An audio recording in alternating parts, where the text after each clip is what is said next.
국세청이 예장 통합연금재단에 대한 첫 세무조사를 벌이는 데 이어서 다른 교단의 연금재단에 대한 세무조사도 검토하고 있는 것으로 알려졌습니다.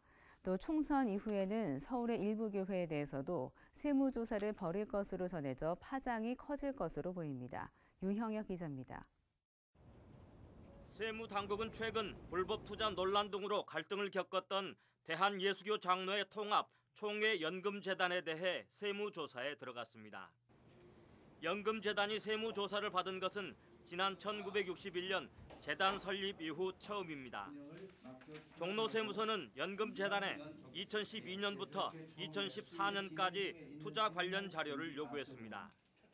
종로서는 대출 브로커를 통해 2천억 원 정도의 고위험 상품에 투자한 의혹 등에 대해 조사하고 있는 것으로 알려졌습니다. 국세청은 통합연금재단의 세무조사 결과와 상관없이 다른 교파의 연금재단에 대해서도 세무조사를 검토하고 있는 것으로 알려졌습니다. 국세청이 연금재단의 씀씀이를 들여다보기로 한 것은 연금재단들의 회계와 자금 운영이 투명하지 않다는 판단에 따른 것입니다. 국세청은 또 서울의 일부 교회에 대해서도 4.13 총선 이후 세무조사에 들어갈 방침인 것으로 알려졌습니다. 이 교회들은 내부 갈등을 겪는 과정에서 일부 구성원들이 회계 자료 등을 세무당국에 제출한 것으로 전해졌습니다.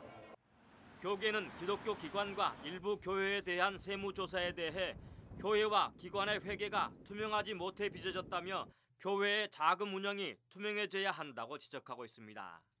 세무조사 들어오는 이유가 오랫동안 또 우리 안에서 계속해서 총회연금뿐만 아니라 교회 재정이 불투명하다든가 사실 그런 문제 제기들이 사실 있어 왔고 또 실제 또 사례들도 많았기 때문에 교계 일부에서는 교회의 자금 운영이 대부분 현금으로 이뤄지고 있어 투명성을 확보하기 어려운 부분이 있다며 교회와 기관에 대한 이딴 세무조사가 종교 활동을 위축시킬 수 있다고 우려하고 있습니다.